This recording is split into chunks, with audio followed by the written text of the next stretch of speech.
시편의 종류를 이제 아시면 훨씬 더 감상을 하기가 좋습니다. 설교하기도 좋으시고, 단식시라고 우리가 부르는 이제 시편들이 쭉 이렇게 있는데요. 아까 제가 말씀드렸던 우리가 하나님 앞에서 했던 감정을 쏟아내는 데 있어서 가장 중요한 감정이 뭐냐?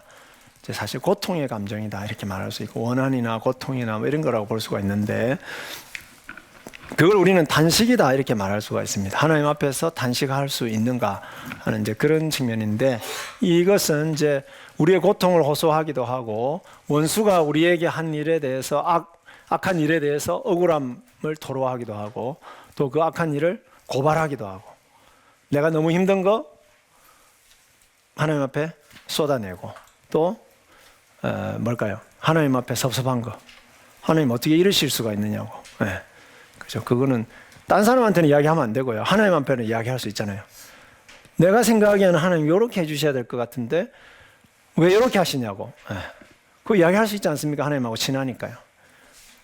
그렇지 않습니까? 그죠? 네. 그래서 그런 것들을 이제 단식이라고 이야기할 수가 있습니다. 그래서 주로 이런 표현들이 나오죠. 어찌하여, 언제까지. 네. 하나님 너무 고통스럽습니다. 뭐 이런 표현들이 있잖아요. 이런 것들이 이제 우리가 단식이다 그렇게 말할 수 있는데, 나중에 우리가 시편 구체적으로 보시면서 좀 보도록 하겠고요. 그래서 이런 단식을 한 다음에 내가 힘듭니다. 그러니까 그 힘든 데서 저를 건져 주세요. 그게 뭘까요? 뭐 하소서. 간구죠, 간구. 네.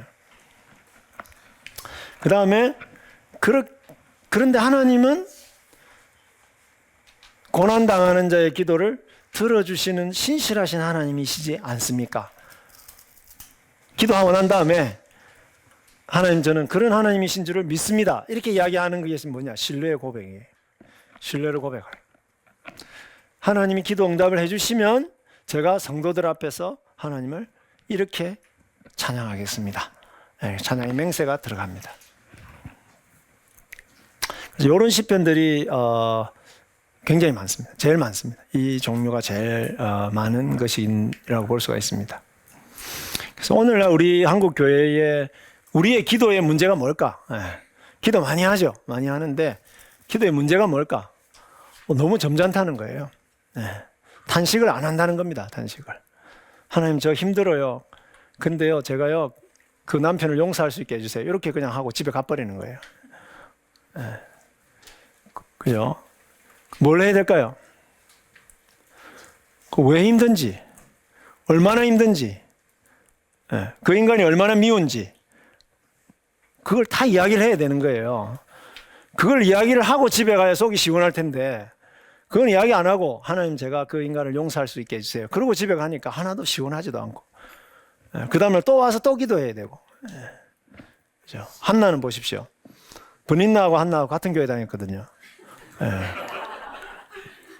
근데 브닌나가 어떻게 같이 교회 가면서 맨날 하는 이야기가 뭘까요? 아이고, 형님은 정말 좋겠어요. 하나님께 저주받아가지고 애도 못 낳고, 나 같으면 죽겠다. 뭐 때문에 사는지 모르겠네. 뭐 이러고 맨날, 그죠? 교회에서 만나가지고 맨날 그런 이야기 하는 거예요. 여러분 혹시 생각나는 사람 없습니까? 그런 사람. 교회 가면 꼭 속을 긁어 놓는 사람 있잖아요.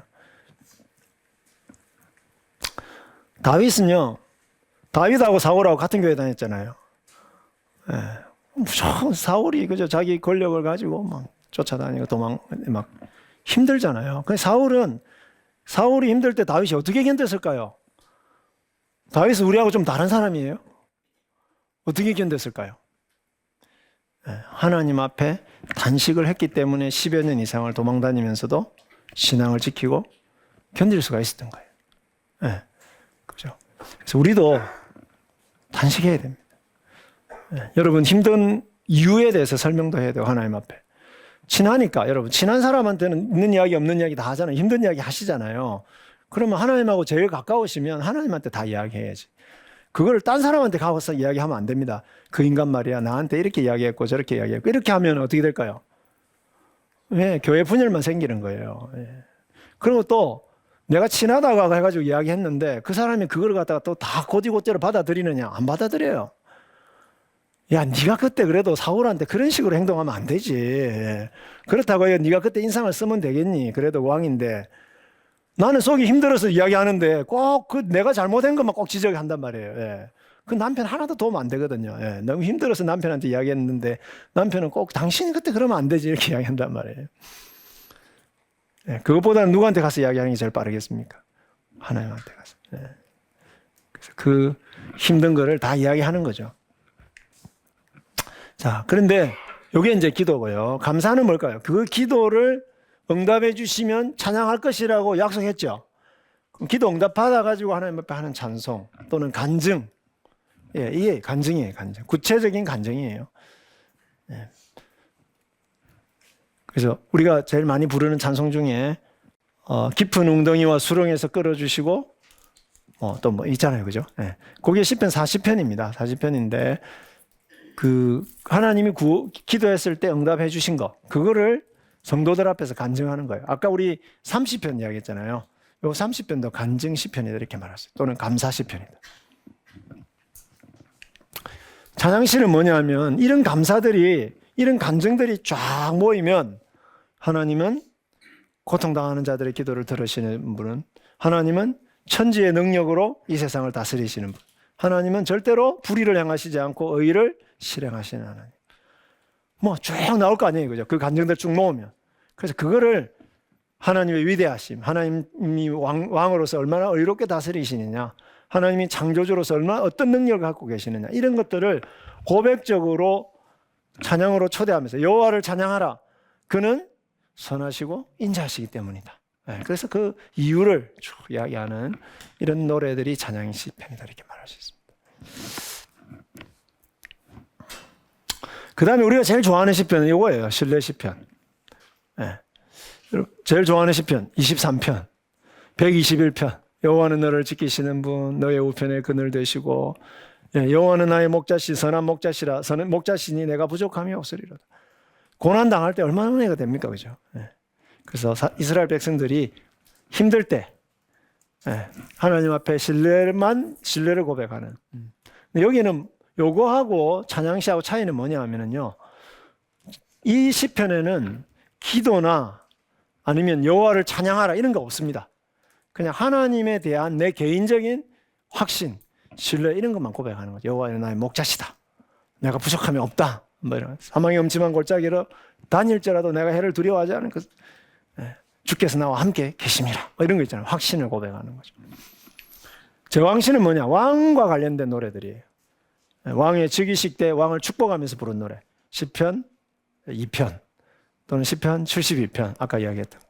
그 다음에 왕의 결혼식 때 부른 노래 있어요. 왕을 축복하면서 45편.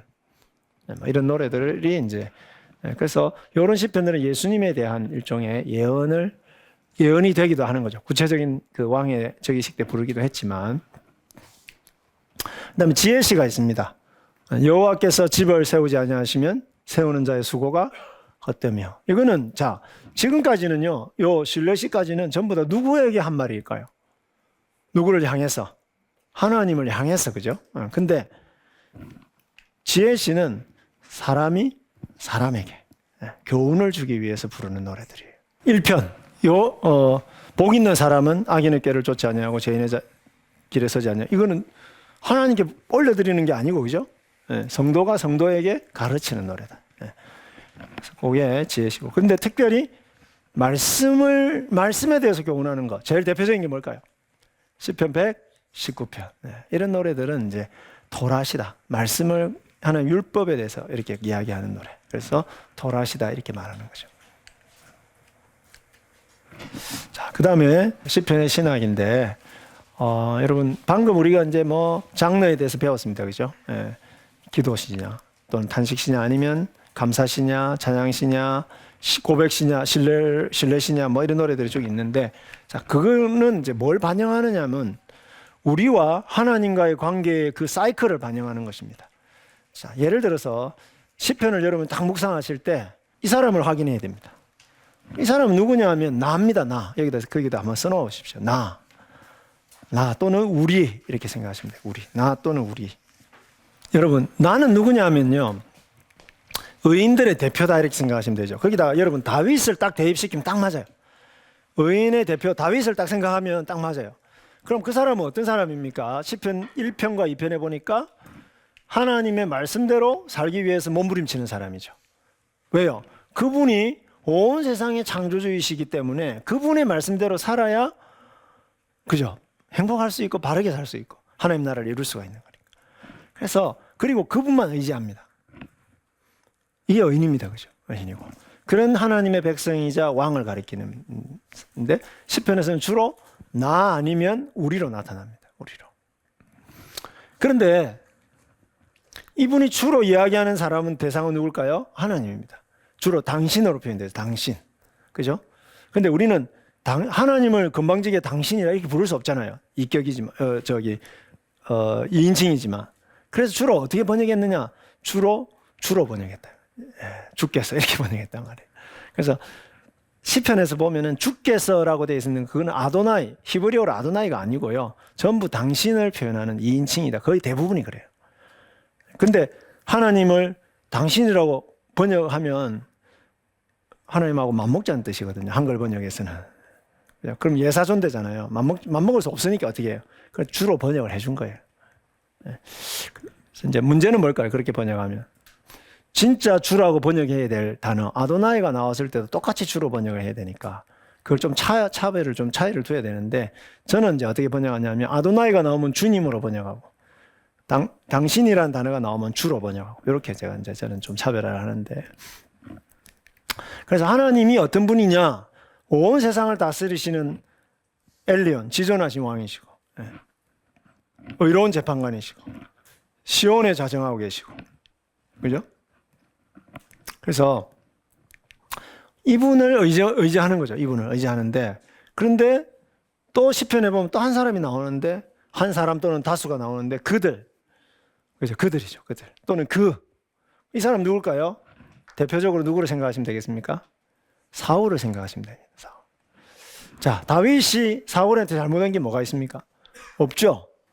없습니다. 근데 사울이 의인인 다윗을 시기하고 그렇죠? 자기의 권력을 강화하기 위해서 어떻게 하는 거예요? 자기의 이익을 위해서 다윗을 핍박하고 억압하는 거예요. 계속 쫓아다녀. 죽이려고 그러고. 혹시 생각나는 사람 없습니까? 여러분 죽이려고 하는 사람. 자꾸 끄집어 내리려고 하는 사람. 그죠? 같은 교회도 있을 수 있고 딴 교회도 있을 수 있고 교회 안 다니는 사람일 수도 있고.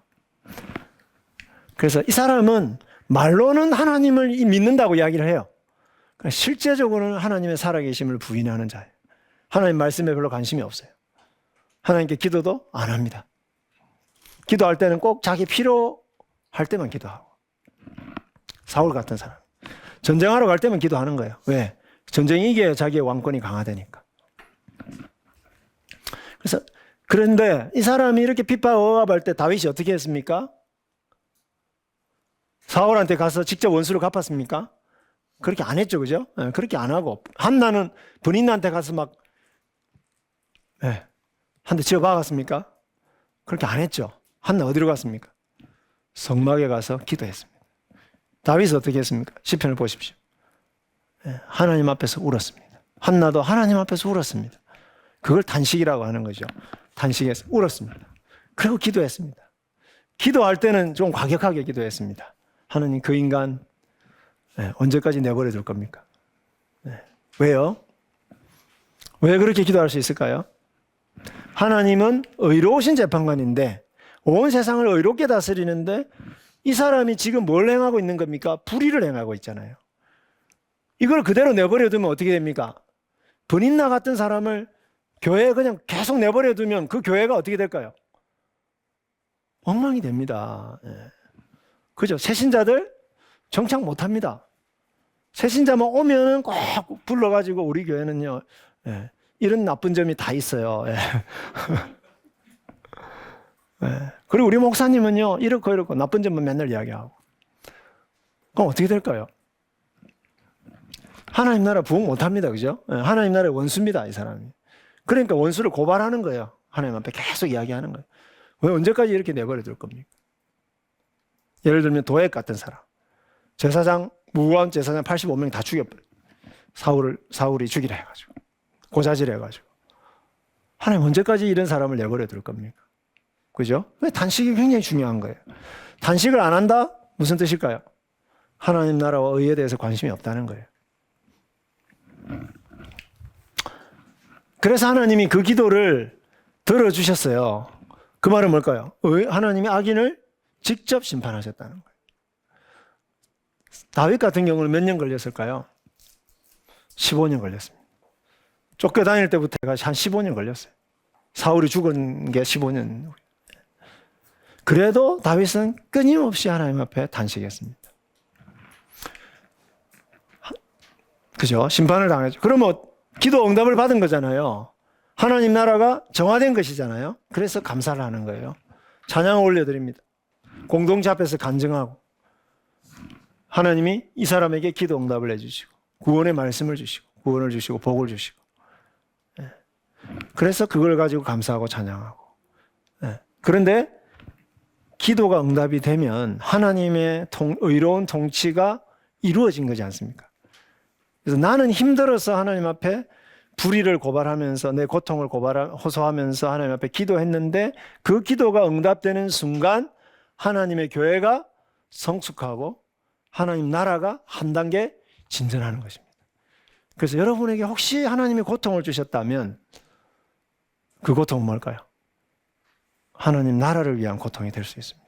근데 그냥 가만히 있어가지고 하나님 나라를 위한 고통이 절대 될 수가 없고 어떻게 해야 돼요? 그 고통을 놓고 하나님 앞에 씨름하고 단식할 때 그 기도를 응답해 주실 때에 그래서 마치 하나님은 우리가 이야기 안 하면 모르시는 것처럼 행동하신단 말이에요. 꼭 우리가 이런 걸 꼭 지적해가지고 하나님 앞에 이렇게 아뢰면은 그 기도를 응답해 주신다는 거죠. 그래서 우리와 동력하시면서 이제 이렇게 하나님 나라를 이루어가. 우리의 삶은 이런 삶의 반복이라고 보시면 되겠습니다.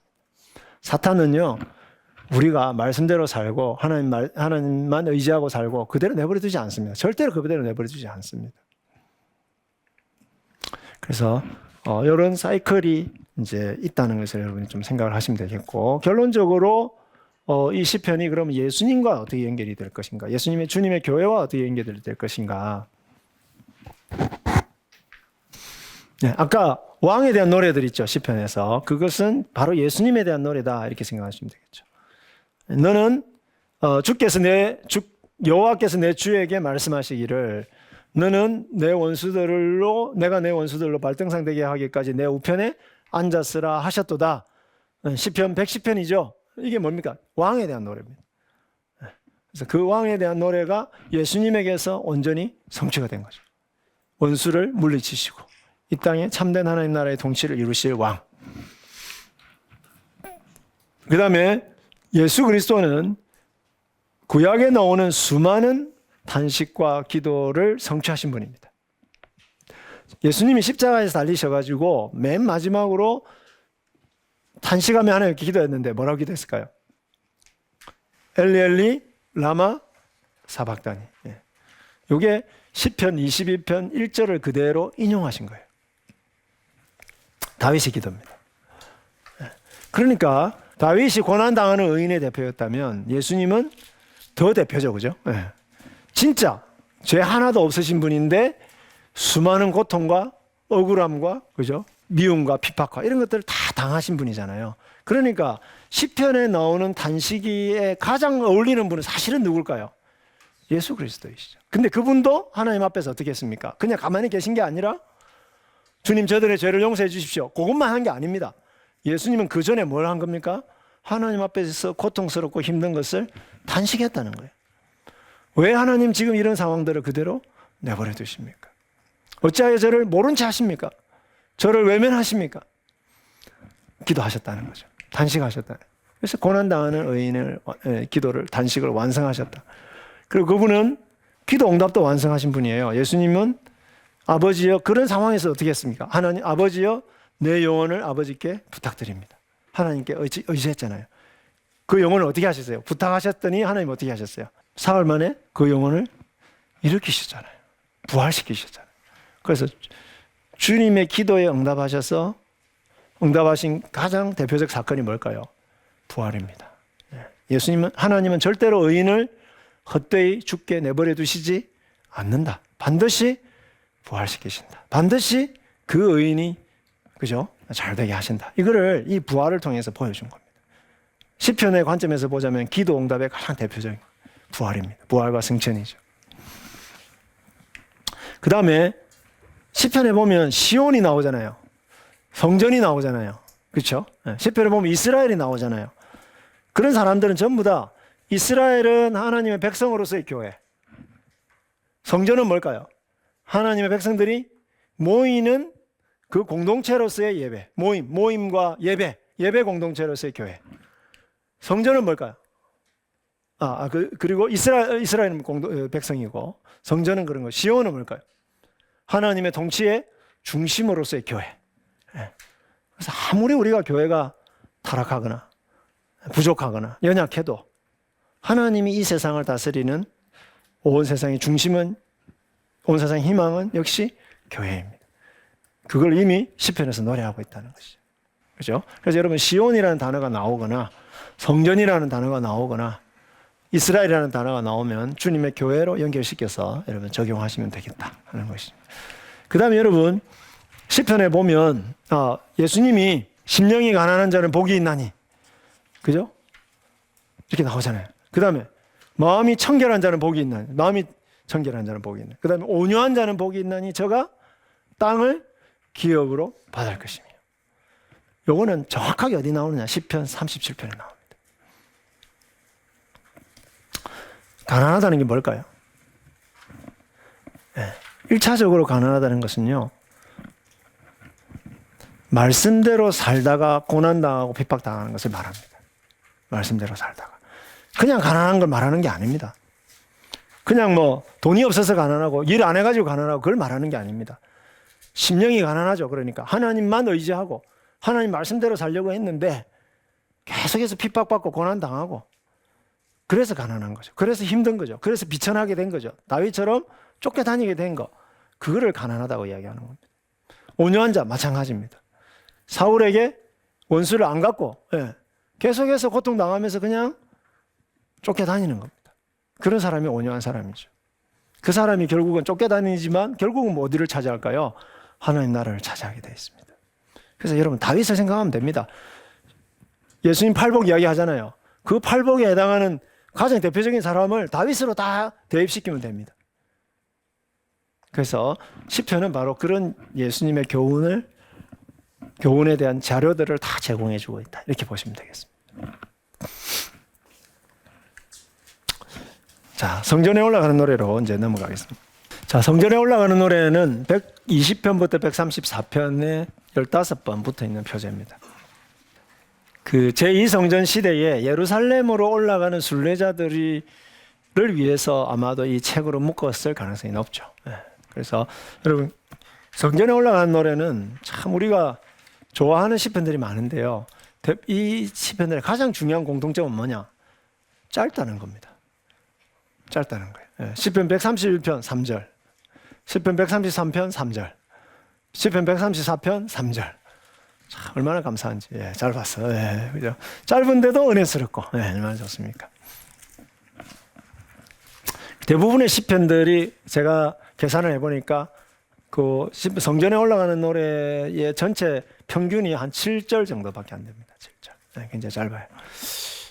왜 그렇게 짧으냐? 올라가면서 불러야 되니까, 그죠? 외우기 좋고 이렇게 하도록 부른 거죠. 그래서 시온이나 예루살렘에 대한 언급이 많습니다. 시온은 하나님의 집이 있는 곳이고 하나님 그분을 상징하는 장소이기 때문에 하나님이 당신의 보좌를 두신 곳, 하나님의 궁전을 상징하는 성전이 있는 곳, 그런 의미에서 이 예루살렘이 이제 많이 나옵니다. 많이 나오고 자, 그런데 율법에 대한 헌신을 다루고 있는 119편 119편 그 다음에 15편이 나오는 겁니다. 자, 그러면 여러분 15편 다 합친 길이가 길겠습니까? 119편이 길겠습니까? 어떻게 하셨습니까? 7.5 곱하기 15 하면은 약 10몇 절밖에 안 됩니다. 한 110절 정도밖에 안 돼요. 그런데 119편은 176절이나 있거든요. 그럼 어떤 게 더 중요하다는 거예요? 둘 다 중요한 거죠. 예, 성경에 뭐 둘 다 중요한 거죠. 그죠? 자, 119편이 있는데요. 자, 그럼 뭘 말하느냐 하면, 자, 이제 107편부터 5권인데 포로에서 돌아온 사람들을 어떤 그 분위기를 반영한다고 하지 않았습니까? 자, 그러면 포로에서 돌아온 사람들에게 있어서 에스라 느헤미야 시절을 생각해 보시면 그들에게 회복에 있어서 가장 중요한 게 뭐겠습니까? 일단은 성전 지어야 되죠, 그죠? 성전 지었잖아요. 예루살렘 성벽 쌓았잖아요. 그 다음에 에스라 보내서 뭐 했습니까? 율법을 가르쳤습니다. 그죠? 그래서 119편이 길게 놓여 있는 것은 마치 큰 기둥과도 같은 것입니다. 포로에서 돌아온 사람들에게 가장 필요한 것은 뭐냐? 온 세상을 다스리시는 그 하나님의 말씀. 거기에 헌신하는 게 필요한 겁니다. 그 다음에 뭐가 필요할까요? 예배의 회복입니다. 예배의 회복. 그렇죠? 그게 바로 성전에 올라가는 노래. 거기에 15편으로 묶여져 있다. 이렇게 보시면 되겠죠. 또 뭐가 필요할까요? 포로에서 돌아온 사람들의 진정한 회복을 위해서 뭐가 필요할까요? 예루살렘 들어와 있습니다. 여기 들어 있습니다. 또 뭐가 필요할까요? 자, 포로 되기 전에 있었던 것 중에 없는 게 있어요. 에스라 느헤미야 때 보면 포로 되기 전에는 있었는데 포로로에서 돌아오고 난 다음에 없는 거 한 가지가 있어요. 뭘까요? 뭐 땅도 회복했고 예루살렘도 있고 성전도 있고 율법도 있는데 선지자도 있어요. 제사장도 있어요. 맞습니다. 왕이 없는 거예요. 왕이 필요하죠. 그 왕이 와야 진정한 회복이 이루어지겠죠. 그래서요, 여러분, 성전에 올라가는 노래가 134편에서 끝나고요. 그 부록으로 135, 136, 137 이렇게 부록이 들어가요. 다 성전과 관련이 되어 있습니다. 그러고 난 다음에 138편부터 145편까지 무려 한 8편에 걸쳐가지고 갑자기 다윗의 시편이 쫙 몰려 나옵니다. 왜 다윗의 시편이 거기 있을까요? 뭐가 필요하니까요? 다윗이 필요하지 않습니까? 그죠? 하나님 나라의 진정한 회복을 위해서 다윗이 필요하거든요. 그래서 새로운 다윗을 보내주십시오. 그런 의미로서 거기에 붙여놨다고 저는 생각하는 겁니다. 그러고 난 다음에 할렐루야 시편이 쫙 나와요. 이 구조를 대강 그죠? 아시겠죠? 그죠? 그렇게 여러분 생각하시면 되겠습니다. 그래서 성전으로 올라가는 이제 120편을 하도록 하겠습니다. 120편.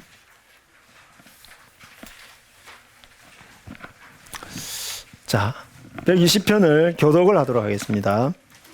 내가 환난 중에 여호와께 부르짖었더니 내게 응답하셨도다.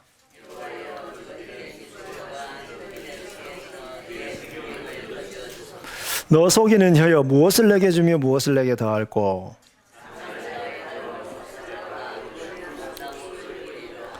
메색에 머물며 배달의 장막 중에 머무는 것이 내게 화로다. 나는 화평을 원할지라도 내가 말할 때에 그들은 싸우려 하는도다. 아멘. 120편이 제일 첫 번째로 이제 이 성전에 올라가는 노래집을 여는 시편이다 이렇게 말할 수 있습니다. 이게 이제 왜 여기에 제일 처음에 있을까 하는 거죠. 말로 시인을 공격하는 적대적인 사람들 가운데서 평화를 갈구하면서 하나님께 단식하는 그러한 기도의 시편이다 그렇게 말할 수 있습니다. 자, 이 사람은 왜 평화를 갈구할까요? 평화가 없는 세상에 살기 때문이죠. 여러분 일주일 동안 어떻게 사셨습니까? 샬롬 가운데 사셨습니까? 그죠? 생각해 보면 참 많은 힘든 일들이 많았는데 왜 힘들었을까 생각해 보면 나를 가만히 내버려 두지 않는 그 사람들 때문에, 또는 나하고 의견이 충돌해가지고 말로 나에게 상처를 주거나 내가 또 말로 상처를 주거나 그런 것 때문에 또 내 마음이 힘들거나 그랬을 수 있죠. 근데 이 말이라고 하는 것은 뭘까요? 그냥 말이 아니고, 그죠? 인생관을 표현하는 것이고 다른 사람에 대한 태도를 표현하는 것이고, 그런 것이죠. 그래서 우리의 모든 상황들을 다 보여주는 게 말이다 이렇게 말할 수가 있습니다. 말할 수가 있는데, 그래서 이 그 시편은 전체 그 시편을 여는 이제 그러한 기도 시편이다 이렇게 말할 수가 있습니다. 그래서 여러분, 자, 성전에 왜 올라가야 될까요? 교회에 왜 가십니까? 성전하고 교회는 좀 다릅니다만은, 네. 교회 왜 가십니까? 그렇죠. 하나님 만나고 예배하기 위해서. 근데 뭐 때문에 만나려고 하십니까? 굳이 꼭 만나야 되나? 힘들어서 가잖아요. 세상 살기가 힘들어서. 네. 여러분, 세상에서 우리가 사는 게 너무 행복하고 그러면요, 기도할까요? 기도 안 합니다. 네. 기도 안 하죠. 이 세상이 평화로우면 사는 게, 여기서 말하는 이제 평화라고 하는 이 단어는 샬롬이죠, 샬롬. 모든 게 건강하고 인간관계가 잘 되고, 그죠? 물질적으로도 괜찮고, 가정도 화목하고, 이웃집하고도 잘 지내고, 그러면은 우리가 성전에 가겠냐 이 말이에요. 그거 자체가 하나님 나라일 수도 있어요. 그죠? 하나님 나라가 딱 임해가지고 완벽하게 이제 막 모든 게 이루어져가지고 성전이라는 건물이 굳이 필요가 없는 모든 곳이 하나님을 만나는 곳이기 때문에 안 갈 수도 있고, 그죠? 네.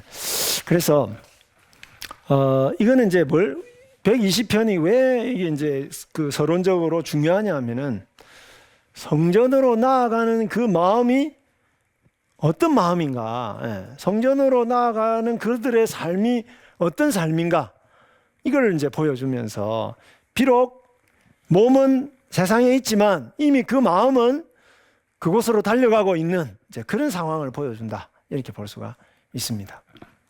내가 환난 중에 여호와께 부르짖었더니 내게 응답하였도다.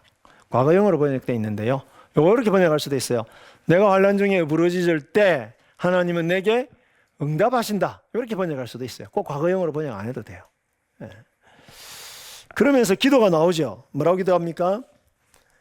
여호와여, 거짓된 입술과 속이는 혀에서 내 생명을 건져 주소서. 자, 그러면 이 시편의 장르를 정해보시죠. 뭘까요? 그렇죠. 기도시죠. 예. 뭐 하소서가 나오니까 기도시죠. 하나님은 우리가 기도하면 반드시 들어주신다. 여러분, 여기서 들어주신다는 말을요, 내가 기도한 대로 꼭 그대로 이루어 주신다, 그렇게 보시면 안 돼요. 그죠? 하나님은 내가 기도한 대로 하시든 안 하시든 간에 내가 기도하는 거를 항상 귀를 기울여 주시고 들어주신다. 네. 그거 안 믿으시면 기도 못 하잖아요. 그죠? 네. 그래서 그렇기 때문에 지금 내 상황을 두고 하나님 앞에 기도한다는 것입니다. 지금 그걸 내가 믿기 때문에 하나님 앞에 지금 환난 가운데서 나를 거짓된 입술과 속이는 혀에서 내 생명을 건져 주십시오. 그렇게 기도를 하는 것이죠. 그러니까 요 기도는 지금 뭐뭐 하소서, 지금 굉장히 고통스러운 상황에 있습니다. 그런데 마음으로 그렇게 기도하는 겁니다. 그러면 몸은 지금 이 상황에 있지만 그 기도의 상징적인 장소가 어디죠? 성전이잖아요. 그러니까 이 사람은 지금 몸은 세상에 있는데 이 사람의 마음은 지금 어디로 가 있는 거예요? 이 기도를 하는 순간에 성전으로 가 있는 거예요. 네. 마음은 거기 가 있는 거죠. 마치 하나님이 거기에 계신 것처럼, 내가 성전에 있는 것처럼 그 하나님을 향하여서 지금 지금 단식을 올려드리는 거예요. 기도를 올려드리는 거예요. 그러면서 간구를 하고 확신을 하는 거예요. 원수들을 꾸짖는 것처럼 하면서 확신을. 하나님이 너희들에게 뭘 주시겠느냐? 뭘까요? 뜨거운 숯불하고, 로덴나무 숯불하고 또 뭘까요? 장사의 화살. 화살을 줄 것이다. 지금은 너희들이 나를 공격하고 이렇게 하지만 내가 지금 기도하는데 그 기도를 할 수 있는 이유가 뭘까요? 그런 불의를 행하는 자들에 대해서 하나님이 반드시 갚아주실 것이라는 것에 대한 확신을 이렇게 마치 원수들이 앞에 있는 것처럼 선포를 하고 있는 거죠. 네. 이런 것도 참 좋습니다. 너무 힘들잖아요. 그러면 그 사람 이름을 부르면서 누구누구야, 하나님이 너에게 이거 주실 거다. 네. 이거 쉽게 이야기하자면 이런 거죠. 나한테 악담하고 거짓말하고 뒷담화하는 너의 입술을 하나님께서 로뎀나무 숯불로 지져버릴지어다. 너무 좀 과격하지 않습니까? 그죠? 예. 사람들 앞에서 이렇게 하면 안 돼요. 예. 하나님 앞에서 하시면 돼요. 하나님 다 새겨서 들으시거든. 사람들은 새겨서 못 들어요. 예, 액면거들. 네가 어떻게 목사로 그렇게 기도를 할 수가 있니? 이렇게 이야기하거든. 상처받고. 근데 하나님 앞에는 그렇게. 그러고 난 다음에 뭘까요? 자기 상황에 대해서 하나님 앞에 단식을 하는 거예요. 예. 그건 뭐냐면 나는 정말 사람들에게 좋은 말하고 사람들을 섬기고 사랑하고 정말 평화로운 관계 가운데서 그렇게 살고 싶은데 사람들이 나를 그냥 내버려 두지 않습니다. 하나님 어떻게 하면 좋겠습니까? 그렇게 이 시편이 마무리되고 있는 것이죠. 그죠? 그래서 이 시편에서 제일 핵심은 이겁니다. 여러분, 우리 기도에 있어서요, 핵심이 이 기도를 들어주세요. 여기에 핵심이 있는 게 아니고요. 내가 너 이렇게 힘들어요, 하나님. 여기에 핵심이 들어져 있는 거예요. 그걸 이야기 쭉 하고 나면 기도는 간단합니다. 그러니까 하나님 거기서 좀 건져주세요. 그죠? 그래서 건져주세요. 요거를 자세히 하는 것보다는 우리는 뭘 더 자세하게 이야기해야 되겠어요? 내가 왜 힘든지, 얼마나 힘든지, 누구 때문에 힘든지 이런 거를 쭉 이야기하는 것이 훨씬 더 중요한, 기도에 굉장히 더 중요한 요소다 이렇게 말할 수 있는 거죠. 그래서 어떤 분이 그 시편을 가지고요 상담을 이렇게 하시는 분이 계셨어요. 상담 세미나 이렇게 인도하시는 분이 계셨어요. 그래서 여러분 시편에 보니까 이렇게 단식을 하고 쏟아내라고 이야기하고 있습니다. 여러분 마음에 있는 그런 힘들고 어려운 거 이런 것들을 다 하나님 앞에 쏟아내십시오. 미움과 분노와 이런 것들 다 쏟아내십시오. 세미나를 쫙 하고 실습을 하는 거예요. 두 분이서 이렇게 짝을 지어가 실습을 하는 거예요. 근데 한 사람이, 한 집사님이 짝이 없는 거예요. 그래서 이분이 강사님이 이제 직접 같이 손을 이제 같이 앞에 같이 있고 기도 이제 실습을 하는 거예요. 눈을 탁 감았는데 갑자기 눈을 앞에서 뭐가 이게 왔다 갔다 하는 느낌이 확 들었어요. 눈을 살짝 떠봤어요. 여자 집사님이었는데 주먹을 쥐고 막 주먹을 흔들면서 말이죠. 갑자기 욕을 하기 시작하는 거예요. 하나님 그 개 XX가 지가 내가 나한테 해준 게 뭐가 있다고. 맨날 술 먹고 와가지고 때리고 부수고. 하나님 나 너무 억울합니다. 막 이야기를 하는 거예요. 한 20분을요. 그 인간 욕을 막 어마어마하게 하는 거예요. 그 인간 누굴까요? 답은 안 물어보겠습니다. 막 기도를 하네. 그래서 속으로 자기가 그렇게 기도하라고 가르치긴 했지만 이렇게 기도해도 되나? 하나님 앞에 이렇게 욕해도 되나? 막 이래 했는데 한 20분을 막 고래고래서 고함을 지르면서 하나님 앞에 막 이렇게 하더니 갑자기 눈물을 흘리면서 흐느끼면서 하나님 그런데요. 그 인간이 그래도 너무 불쌍해요. 제가 하나님을 알면 이렇게 하겠냐고. 그러면서 막 우는 거예요. 그죠? 그 남편을 위해서 기도하는 거예요. 그래서 여러분, 단식은 그런 것들이죠. 단식은. 그 사람이 잘못하는 거는 잘못하는 거예요. 그거 악이에요, 악. 여러분, 술 먹고 와가지고 때리고 부수고 하는 게 악입니다. 그거는 없어져야 되는 거죠. 멈춰져야 되는 거예요. 그거 망하게 해달라고 기도해야 되는 거예요, 그거. 악에 대해서 망하게 해달라고 기도해야 되는 거 아니겠어요? 그렇지만 그 사람도 빨리 죄를 깨닫고 자기의 상태를 깨닫고 하나님 앞에 돌아오게 해달라고 또 동시에 우리는 기도할 수밖에 없는 이제 그런 것이죠. 그래서 자, 요 구절을 보시면 이렇습니다. 여호와여 여호와여 두 번 제일 앞에 나와요. 보십시오. 우리 히브리어에는 그렇게 나와요. 한글 성경에는 이게 여호와가 제일 앞에 나온다는 게 표시가 잘 안 나는데 제일 앞에 나와. 그래서 이걸 뭘까요? 하나님이 기도 응답해 주시는 분. 그래서 그분께 내가 단식하고 있다 그 말이죠. 기도하고 있다. 그런데 제일 끝에 뭐가 나오느냐? 속이는 혀가 나와요. 나를 속이는 혀로부터 건져주세요. 그런데 이 속이는 혀야 하나님이 너에게 너를 어떻게 하실 줄 아냐? 하고 선포하는 거죠. 그 속이는 혀를 향해서. 왜? 기도 응답해 주실 거니까. 그래서 이게 제일 끝에 나옵니다. 히브리어에는 제일 끝에 나옵니다. 속이는 혀. 이게 문제죠. 그러니까 지금. 이 문제를 향하여 하나님 앞에 기도하는 거예요.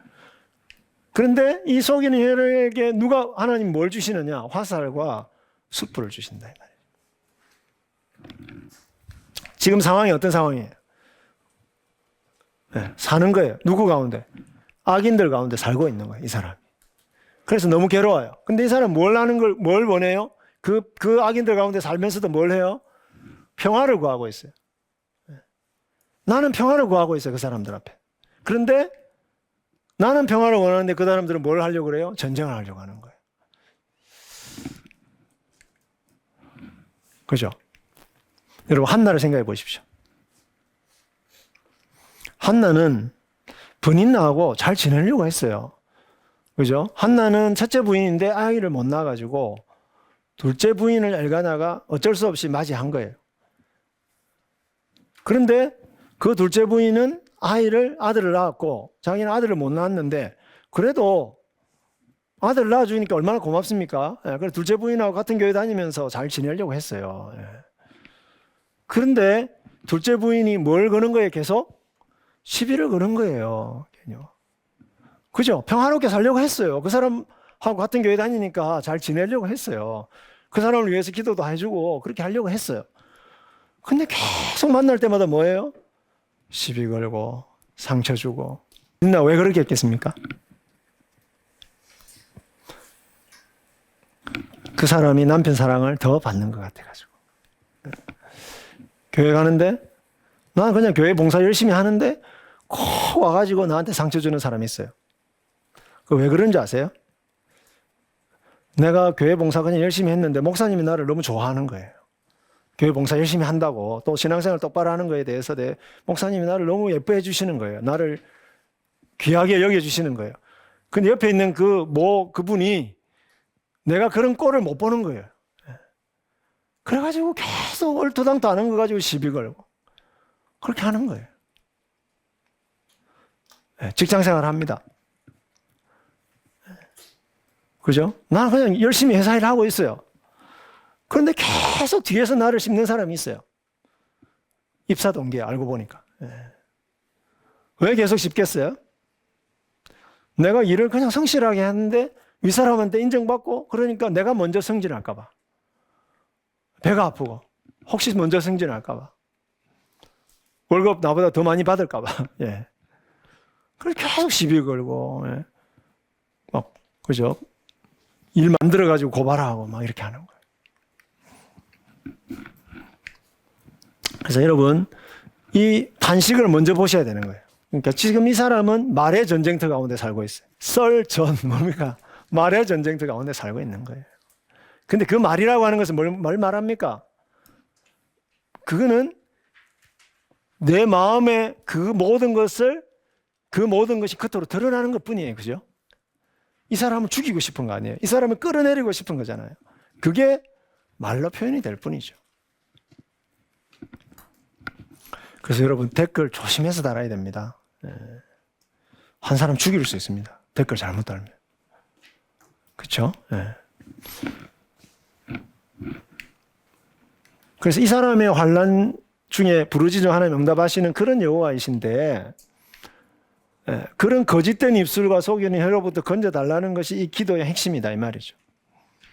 거짓된 혀, 입술, 속이는 혀 보십시오. 김명민입니다. 불멸의 이순신. 보십시오. 불멸의 이순신. 뭐 예수님의 예를 들 수도 있지만 예수님 잘못한 것도 없는데 막 계속 고발했잖아요. 그래서 예수님 돌아가셨잖아요. 너무 근데 완벽하신 분이기 때문에 조금 덜 완벽한 사람. 이순신. 이순신은요, 국가에 충성하고 부모님께 효도하고 이게 특기고 취미잖아요. 그런데 그 왕이 누구죠? 선조. 선조. 누굽니까? 그 고발한 사람. 이순신 계속해서 뒷담화한 사람 누구입니까? 원균. 그래가지고 이 사람은 일본이 쳐들어온다고 생각하고요. 일본이 쳐들어올 때를 대비해가지고 한산도에다가, 그죠? 기지를 구축하고, 그 다음에 군인들 데려와가지고 훈련시키고, 그 다음에 배를 만들고. 근데 그걸 뭘로 본 거죠? 이순신이 왕에게 인정받고 그러면 안 되잖아요. 자기가 인정받아야 되니까. 그래서 음모를 꾸미는 겁니다. 왕에게 계속해서 그 편지를 보내는 겁니다. 무슨 편지요? 이순신이 한산도에다가 자기의 군대를 훈련시키면서 자기의 왕국을 건설하고 왕을 반역하는 음모를 외구와 내통해서 왕을 반역하려고 하고 있습니다. 그래가지고요, 선조가 그 말을 믿고 결국은 데려와가지고 이렇게 매질을 해가지고, 나중에 이 사람이 완전 골병이 들어가지고 긴 칼 옆에 차고 그거 있잖아요. 그 긴 칼을 들 수가 없었대. 너무 힘들어가지고. 그래서 짧은 칼을 만들어줬대요. 짧은 칼. 그 정도로 고통을 많이 당했습니다. 와, 제가 이거 불멸의 이순신 보는데 얼마나 눈물이 나는지. 야, 너무 교회하고 비슷한 거예요. 정말 하나님 나라를 위해서 일하려고 하는데 얼마나 시기하는 사람이 많은지. 근데 기도하면서 무슨 확신이 있는 거예요? 너무 힘들잖아요. 그런데도 무슨 확신이 있어요? 하나님이 살아계시단 말이에요. 하나님이 살아계셔서 이 광경을 다 보고 계시다는 거예요. 그런데 시편에 보면 또는 다른 성경에 보면 말이요, 우리를 비방하는 말이 우리 가슴에 팍 꽂히는 거예요. 뭐처럼? 화살처럼. 화살이라고 표현하고 있어요. 그 다음에 말은 우리의 인생의 바퀴를 불사르는 불이라고 이야기하고 있어요. 여러분, 말 한번 잘못해가지고 한 사람의 인생 전체를 불태울 수 있잖아요. 하나님이 그에게 그렇게 악한 말을 하고 사람들을 비방하는 그 사람들에게 어떻게 심판하실 것인가 확신이 있어요. 무슨 확신? 그대로 갚아주신다는 거예요. 자, 화살 같은 말을 쏟아내는 그 사람에게 하나님이 화살을 쏟아부으실 것이다. 그 다음에 다른 사람의 인생을 불태우는 그들을 향하여 하나님이 뭘 주실 것이다? 로뎀나무 숯불을 쏟아부으실 것이다. 마치 소돔과 고모라 성에 뜨거운 유황불을 내리신 것처럼. 로뎀나무요, 이게 로뎀나무입니다. 로뎀나무가 주로 이제 이 광야 있잖아요, 광야, 뜨거운 광야. 이런 데서 자라는 이제 식물이다 보니까 뿌리를 깊이 내려야지 수분을 흡수할 수 있잖아요. 그리고 비가 안 내리니까 굉장히 단단하죠, 그죠? 그러니까 별로 크지도 않아요. 그래서 엘리야가 도망가다가, 그죠? 도망가다가 잠잘 데가 없어가지고 로뎀나무 아래서 잤잖아요. 그 왜 로뎀나무 안에 잤느냐? 로뎀나무가 잎이 너무 넓고 막 그늘이 너무 많아서 잔 게 아니에요. 광야이기 때문에 구할 수 있는 나무가 이거밖에 없어요. 그래서 거기서 잔 거예요. 근데 이게 얼마나 이 나무가 단단한지 참나무 숲보다 더 좋았죠. 그래서 숯불이 굉장히 오래 가는 거예요. 그래서 유대인들의 그 탈무드에 보면은 장막절 때 숯불을 피워놓고 갔는데 6월절에 돌아와 보니까 아직도 타고 있더라. 하여튼 유대인들 뻥이 심해요. 그 정도로 강력한 게 이제 이 로뎀나무 숯불이라 그러더라고요. 이 확신입니다. 여러분, 이런 확신이 없으면 기도할 수 없어요. 그죠? 이렇게 기도하면 하나님이 진짜 악인들을 심판하실까? 의인을 진짜 구원해 주실까? 긴가민가 하면 여러분 기도할 수 있습니까? 성전으로 달려갈 수 있을까요? 못 가는 거예요. 근데 이런 확신이 있기 때문에 하나님 앞에 이런 확신을 쏟아내는 거죠. 정말 이제 단식을 하는 거예요. 하나님 정말 고통스러워요. 메섹에 머물며 게달의 장막에 사는 것이. 이 사람 지금 여기에 살고 있는 거예요. 근데 이거는 비유입니다, 비유. 비유인데요. 메섹은 여기 있어요. 메섹은 이 터키 지역에 있어요. 여러분, 마지막 날에 그 에스겔서에 보면은 곡의 전쟁이 나오잖아요. 곡과 마곡, 그죠? 그 곡의 땅이 여기예요. 그런데 게달은 어디냐면 여기 아니면 이쪽이에요, 이쪽. 아라비아 사막 지역이에요. 근데 이 사람이 여기도 살고 있을 수 있습니까? 동시에? 축지법을 쓰는 것도 아니고. 그러니까 이것은 무슨 말일까요? 실제로 여기 산다는 말이 아니고요. 이 두 지역에 있는 사람들이 굉장히 싸움을 좋아하는, 싸움을 굉장히 잘하는 호전적인 민족이었단 말이죠. 그러니까 마치 내가 누구 가운데 있다는, 이렇게 싸움 잘하는 사람들 싸움 좋아하는 그런 사람들하고 내가 같이 살고 있는 것과 같다는 거예요. 예. 우리 회사의 그 과장님, 예. 우리 교회 그 모 집사님, 마치 뭐와 같다는 거예요. 내가 지금 전쟁터에 살고 있는 것과 같아. 하나님, 나 지금 전쟁터에 살고 있는 것 같아요. 가족 간에, 그죠? 또는 교회 내에서, 또는 직장에서, 사회생활 하면서, 하나님, 내가 진짜 마치 전쟁터에 살고 있는 것 같아요. 근데 그게 너무 고통스러워요. 너무 오랫동안 제가 이런 상황에 처해 있습니다, 하나님. 평화를 미워하는 자들과 함께 내 영혼이 너무 오래 살아왔구나. 너무 오래 살아왔습니다. 나는 평화를 원하지만 내가 말할 때 그들은 전쟁을 원합니다. 그리고 끝나는 거예요. 기도는 이미 했잖아요. 거짓된 입술과 속이는 혀로부터 저를 건져주십시오. 그럼 거짓된 입술과 속이는 혀는 뭘 말합니까? 그러니까 이겁니다. 전쟁하는 말이에요. 전쟁. 싸움을 걸고 끊임없이 끌어내리려고 하고 험담하고, 그죠? 거짓된 소문을 퍼뜨리고 이런 거죠. 우리가 왜 성전으로 달려가야 되는지를 이 120편이 보여주고 있는 것입니다. 그래서 120편이 왜 여기 있느냐? 우리가 왜 성전으로 달려가야 되느냐? 우리가 이런 세상에 살고 있기 때문이죠. 너무 힘들지 않습니까?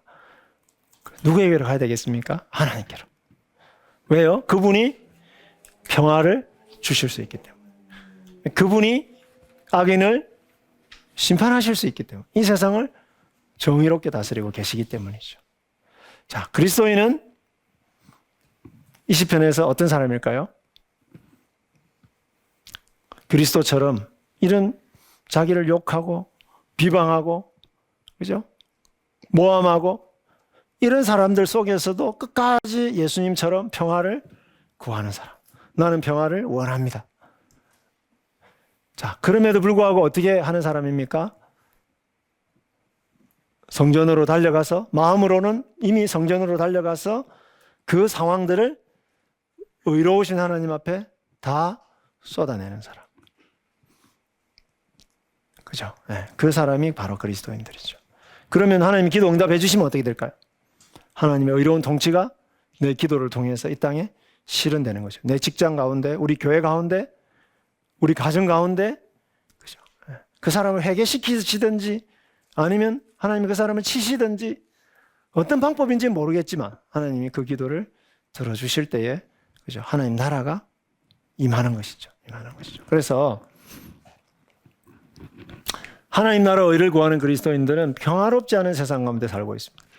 사람들은 중상모략, 비방, 조롱, 거짓말, 악플, 심지어는 폭력과 살인까지 동원하면서 자신들의 이익을 챙기기 위해서 다른 사람들을 끊임없이 짓밟고 공격하는, 우리는 그런 세상 가운데 살고 있을 수 있다는 것입니다. 마치 다윗이 사울에게 쫓겨다니듯이.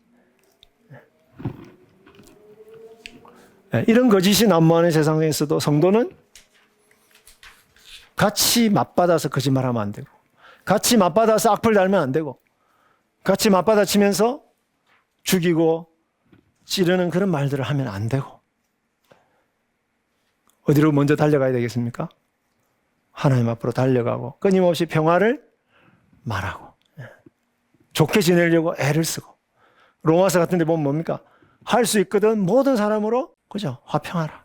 분명히 저 친구가 나보다 먼저 승진하려고 내 뒷담화하고 다니는 거, 거짓된 소문을 과장님 앞에 계속해서 거짓된 정보를 흘리고 있는 건 내가 다 알지만 모른 척하고 내 일에 맡은 일에 성실하고 그 사람한테 잘해주고 끝까지. 힘들죠. 힘들죠. 그죠? 전쟁터에 사는 거 힘듭니다. 그런데 그렇게 살 수 있는 힘은 어디서 올까요? 성전으로 달려가는 것입니다. 그거를 하나님 앞에 단식하고 아뢰기 때문에 그것을 견뎌낼 수가 있는 것이죠. 그래서 심판하실 그 하나님께 간구하고 단식함으로써 우리는 그런 상황들을, 그렇지만 우리의 마음은 끊임없이 어디로 달려간다고요? 진정한 평화를 주실 그 하나님께로 달려가야 된다 하는 것입니다. 이게 싸우는 방법입니다. 우리가 이 전쟁터에서, 이 썰전이 난무하는 이런 전쟁터에서 우리가 살아남는, 우리가 평화를 구할 수 있는 방법이다. 이거를 이제 시편 120편이 보여주고 있는 것이죠.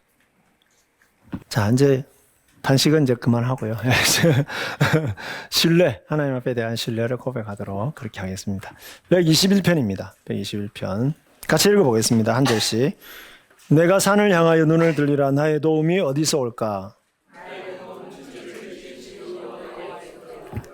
여호와께서 너를 실족하지 아니하게 하시며 너를 지키시는 이가 졸지 아니하시리로다.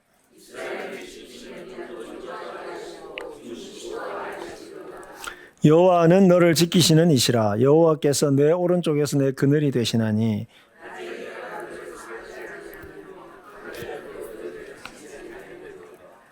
여호와께서 너를 지켜 모든 환난을 면하게 하시며 또 내 영혼을 지키시리로다. 아멘. 네. 이 시편이 굉장히 인기 있다는 것을 뭘로 증명할 수 있느냐? 찬송가에 무려 2편이나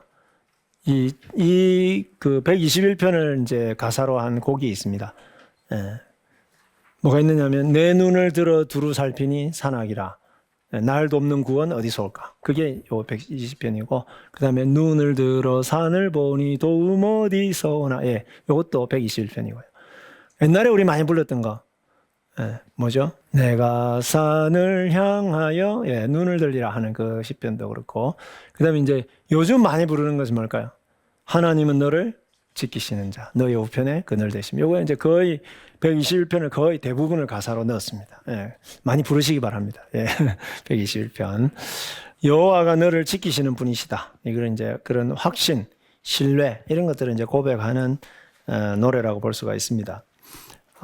근데 자, 이걸 이제 가만히 보시면은 120편에서는 지금 이 전쟁터와 같은 세상 가운데서 하나님의 평화를 갈구하면서 이미 마음이 어디로 달려가고 있다고요? 성전으로 향하고 달려가고 있는데 실제로 121편은 마치 이 시인이 그 성전을 향하여 순례를 떠나는 것 같은 그런 분위기를 연출하고 있습니다. 그래가지고 멀리서 산을 바라보고 그곳을 향하여 가는데 3절에 보니까 뭡니까? 그 발이 실족하지 않도록 하나님 지켜주시고 해와 달이 그 가는 길에 해와 달이 상하지 못하도록 지켜주시고 출입을 지켜주시고 이런 어떤 그 표현들이 쭉 나온다는 거예요.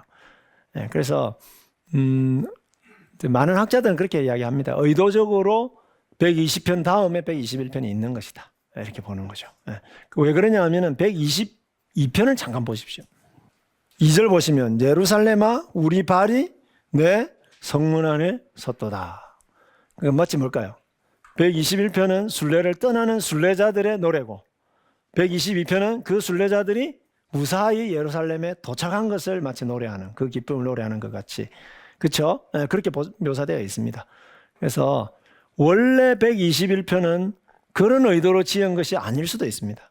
그러나 배열을 의도적으로 그렇게 한 거예요. 시편의 문맥이 마치 있는 것처럼 120편은 출발, 120편은 마음으로 이미 갖고 121편은 출발해서 가는 과정이죠. 그 다음 122편은 드디어 도착한 거. 이거를 이제 보여주는 것이다. 그렇게 볼 수가 있습니다. 자, 그래서 121편은 하나님 예루살렘에 향하는 순례자에게 하나님이 지켜주신다 하는 그런 확신을 주는 확신의 노래다.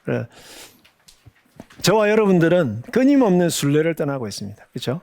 오늘이라는 순례를 지금 떠나서 이까지 이제 지금 오신 거예요. 하나님께로 가는 순례. 철로 역정을 보면 그 순례자가 나오잖아요. 그래서 어떻게 보면 우리가 그 이스라엘 백성들이 성전을 향하여 가는 그 길이 마치 우리가 인생 여정 가운데서 하나님께로 가는 어떤 그 순례와 같은 이제 그런 것일 수도 있어요. 그래서 실제로요, 성전에 올라가는 노래 이렇게 번역이 되어 있지만 실제로 히브리어를 보면은 쉬르 한 말롯이라고 해가지고요 올라감의 노래 또는 계단의 노래 이렇게 되어 있어요. 올라감의 노래예요. 그러니까 사실은 성전이라는 단어가 없습니다.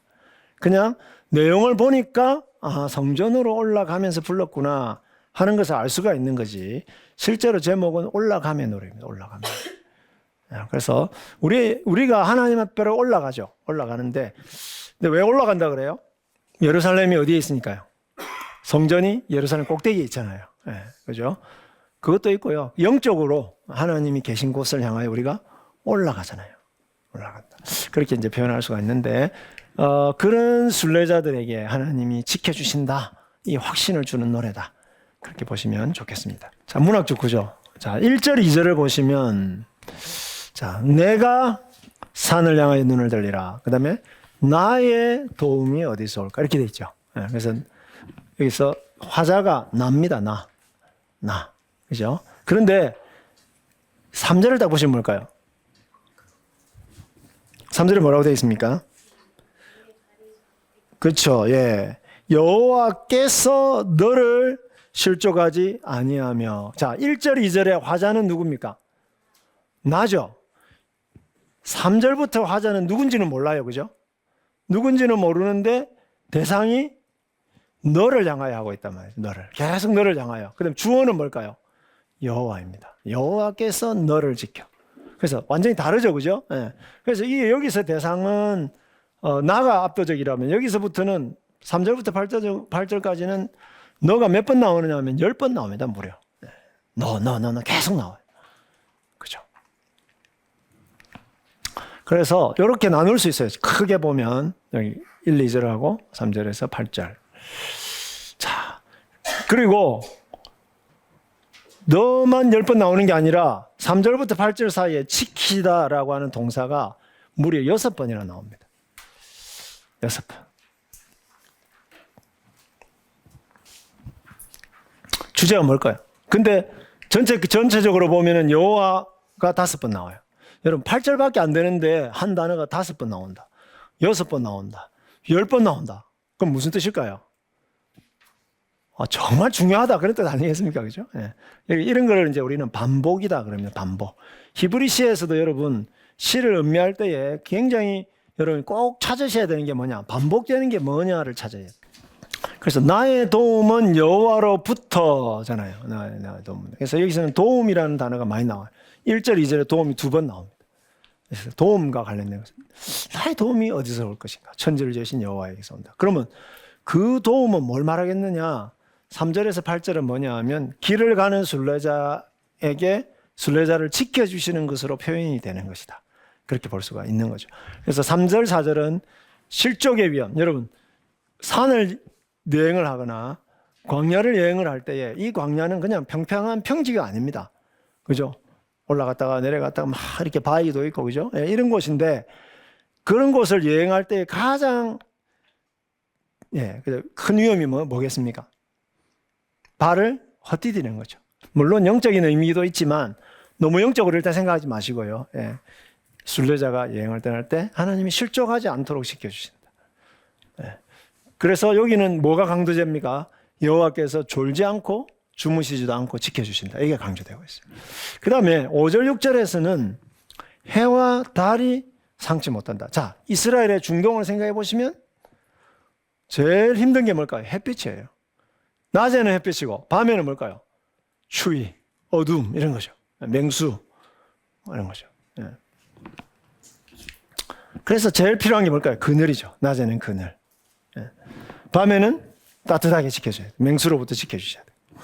그다음 7절, 8절 뭘까요? 인생의 모든 해악으로부터 지키시는 여호와입니다.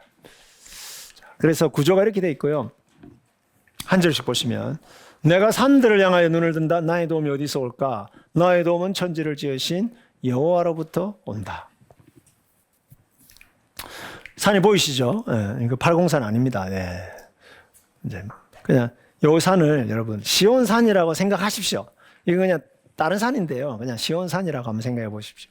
자, 이 사람이 지금 전쟁터와 같은 그런 세상 속에서 고통당하면서 마음은 이미 성전을 향하고 있고 그래서 지금 이제 그 성전을 향하여 가려고 하는 겁니다. 그런데 시온산이 실제로 보일 수도 있고 안 보일 수도 있어요. 안 보일 수도 있죠. 그런데 내가 가려고 하는 그곳을 향하여 어떻게 하는 거예요? 눈을 드는 것이죠. 눈을 들어서 그곳을 향하여 바라보는 것입니다. 그런데 절묘한 것은 뭐냐 하면 123편에 보니까 똑같은 표현이 있어요. 뭐라고 되어 있습니까? 123편 1절. 그렇죠. 예. 내가 눈을 들어 주께 향하나이다. 주께.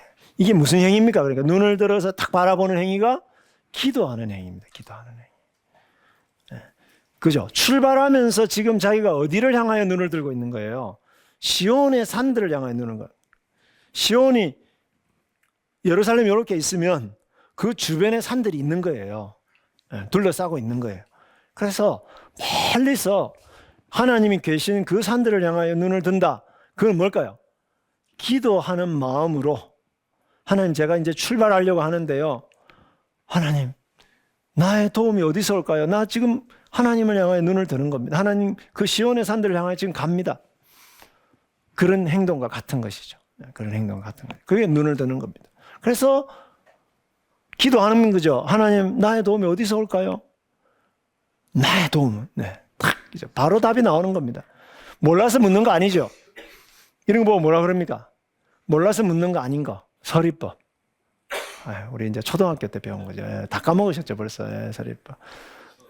요거를 이제 서양 사람들은 서리법이라고 안 하고 수사의문이다 이렇게 하게. 답 알면서 물어보는 거.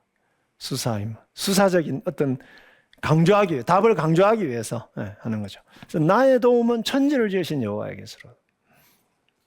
여러분, 우리가 신앙 고백을 하지 않습니까?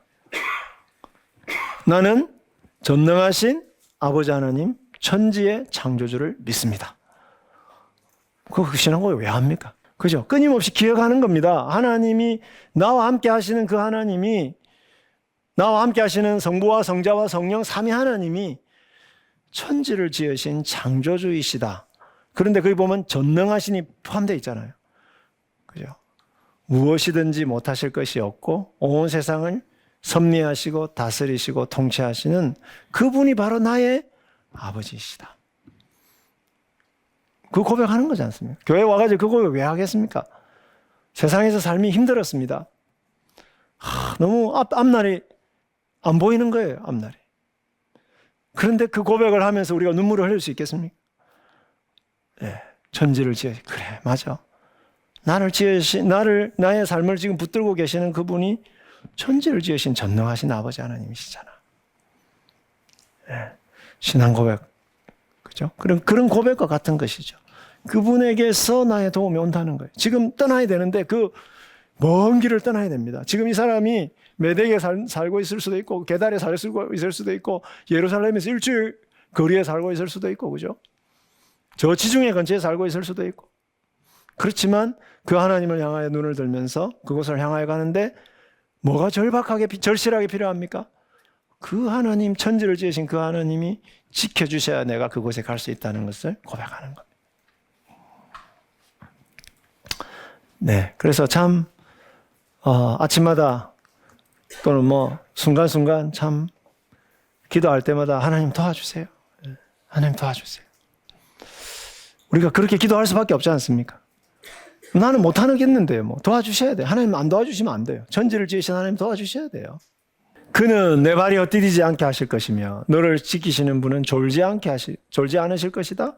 참으로 이스라엘 지키시는 분은 졸지도 아니하시고 주무시지도 않는다.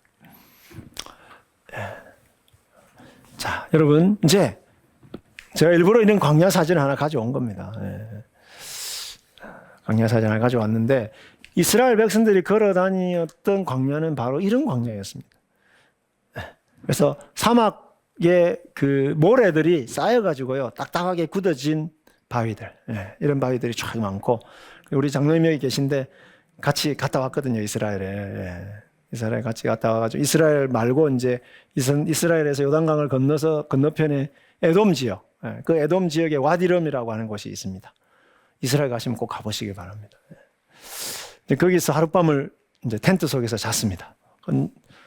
낮에는 덥지만 겨울이 되니까 밤이 되면 기온이 급격하게 떨어져요.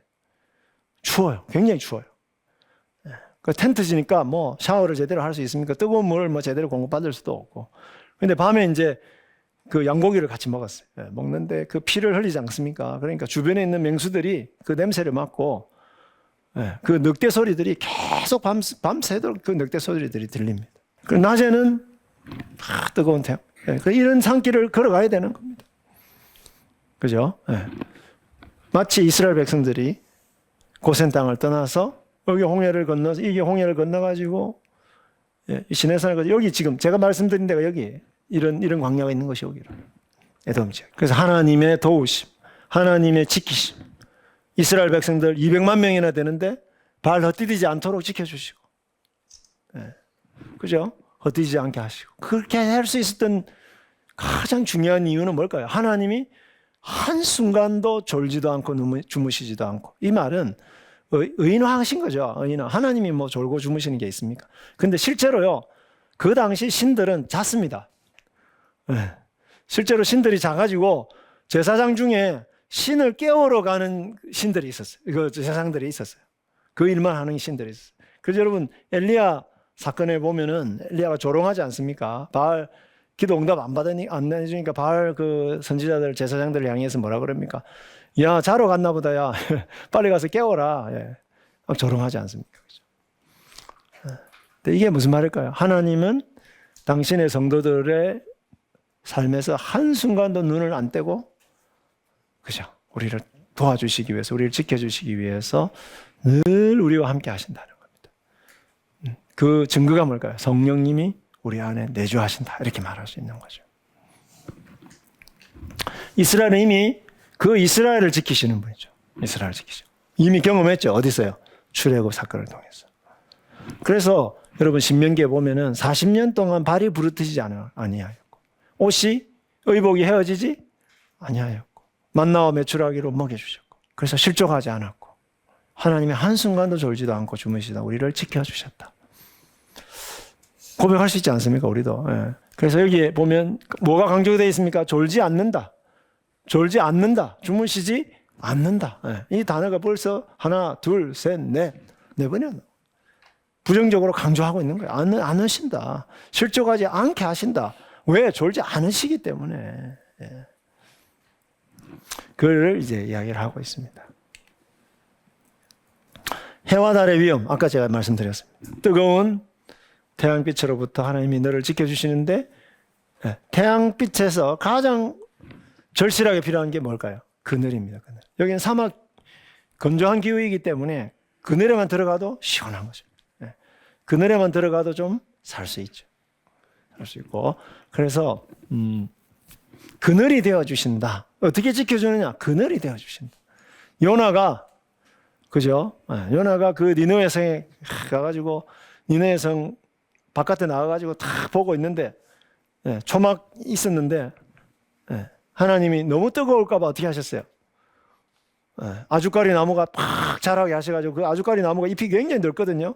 그래가지고 햇빛을 쫙 가려주시는데, 거기 보니까 이런 표현이 있어요. 하나님이 요나의 머리를 보호해 주셨다.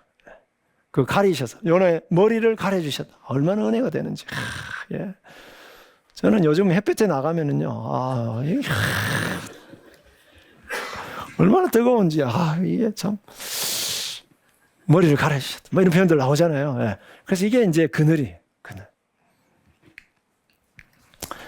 낮에는 해가 해치 못하고, 밤에는 달이 너를 해치 못한다. 여러분, 이런 표현들, 여호와는 너를 지키시는 분, 오른편에 계신 그늘, 이런 표현들을 우리는 이제 1행과 2행이 합해져서 하나의 절을 이루는데, 이걸 평행법이다 이렇게 이야기합니다.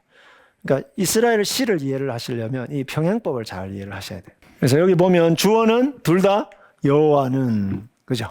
여호와는 너를 지키시는 분, 여기는 내 오른편에 계시는 그늘이신 분.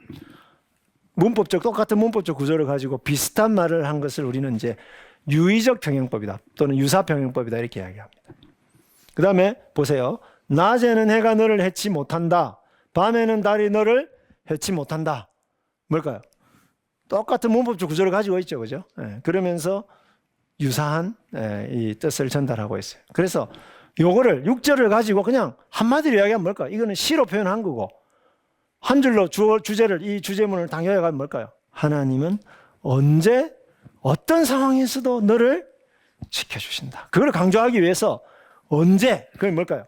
낮에, 밤에, 어떤 상황에서도 해와 달 이렇게 되는 거죠. 그럼 달은 뭘까요? 밤의 위험, 해는 뭘까요? 낮의 위험이에요. 낮은 뭘까요? 낮과 밤은 이런 걸 양단법이라고 그럽니다. 낮하고 밤, 해하고 달, 양극단이잖아요. 그러면 하나님이 해 뜰 때만 지켜주고 달 뜰 때만 지켜주고 그럼 그 사이는 안 지켜주나요? 어슴푸레할 때는 안 지켜주나요? 아니잖아요. 그죠? 그 해와 달이라는 그 속에서 어떤 상황에서도 라고 하는 걸 강조하는 거고. 그 다음에 낮하고 밤에만 지켜줘요? 저녁에는 안 지켜줍니까? 새벽에는 안 지켜줘요? 그 뜻이 아니잖아요. 그죠? 이거는 양단법, 양극단을 이야기하면서 그래서 이거는 모든 순간, 모든 상황에서 우리를 지키시는 분이다. 그런 의미를 갖고 있고요. 그래서 5절, 6절은 특별히 해와 달 이런 부분을 강조를 하면서 이제 순례자가 이 여행을 갈 때에 떠날 여행 중에 이런 이제 구체적인 상황들을 이야기를 하고 있다. 그렇게 보시면 되겠습니다. 그다음에 여호와께서 너를 모든 해악에서 지키실 것이며 내 영혼을 지키실 것이다. 그래서 모든 그거를 요약하는 거죠. 모든 악으로부터 우리는 이제 여러분 주기도문 보세요. 우리를 시험에 들게 하지 마시옵고 그다음에 다만 악에서 건지시옵소서. 그 악이 뭐냐면 어떤 번역에는 악한 자 이렇게 돼 있어요. 악한 자.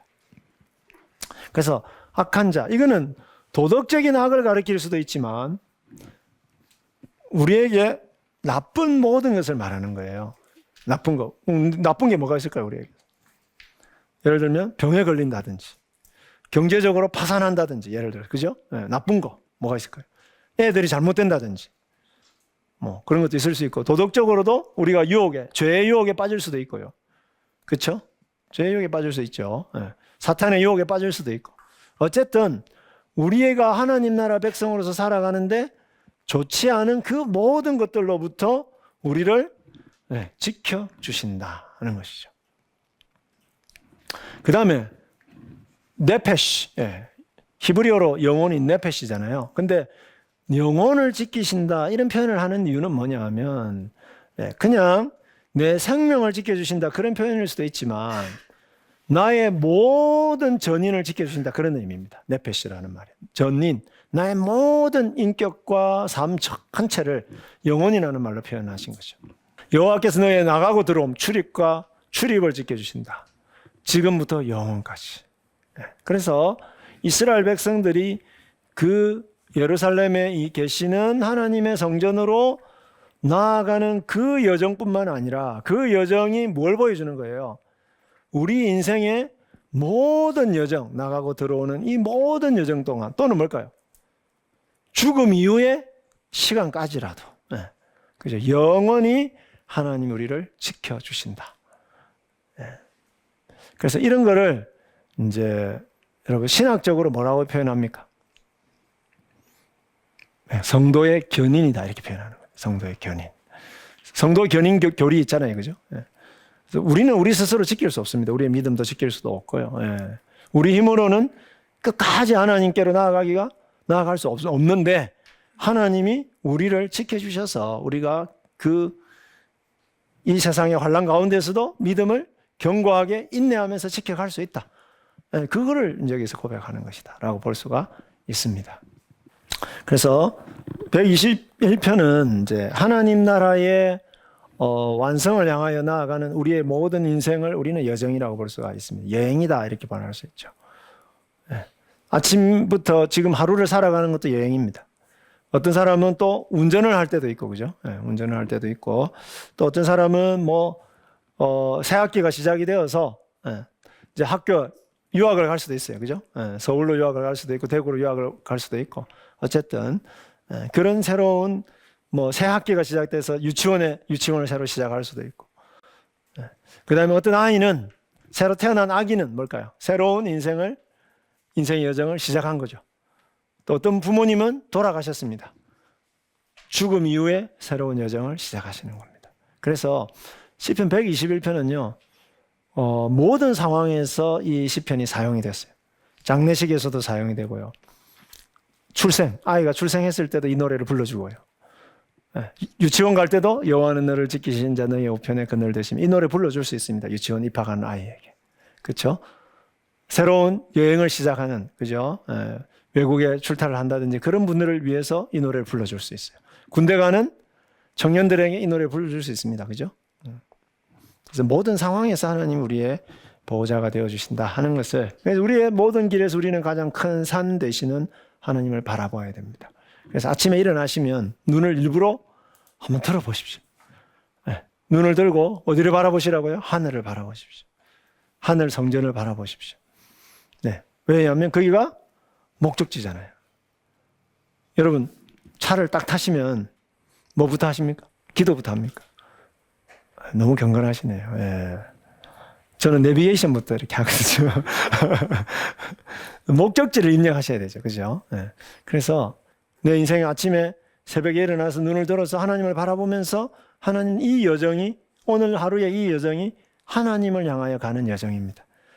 제가 목적지를 똑바로 보고 이 여정에서 결코 흐트러지지 않게 도와주십시오. 그걸 기도하는 거죠.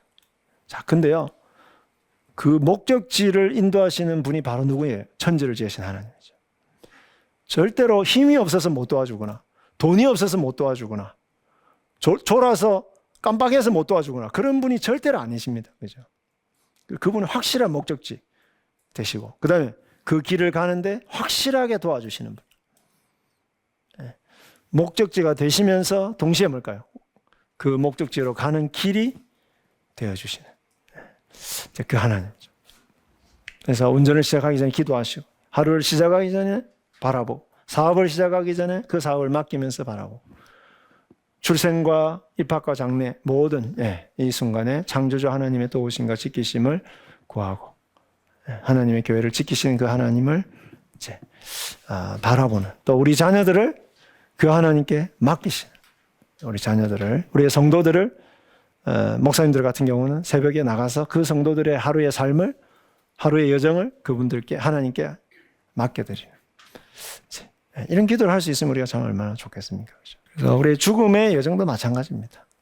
우리가 부모님, 사랑하는 성도들을 먼저 떠나보낼 수 있는 이유는 뭘까요? 우리 속에 무슨 확신이 있기 때문입니까? 죽음 이후의 여정도 하나님이 동행하신다. 그죠?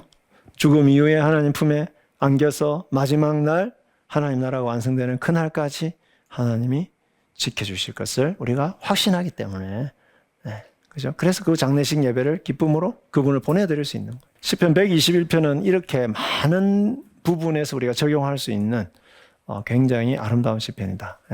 그래서 어떤 고난 가운데서도 우리가 이 시편을 노래 부를 수 있다면 우리는 참 행복할 수 있습니다.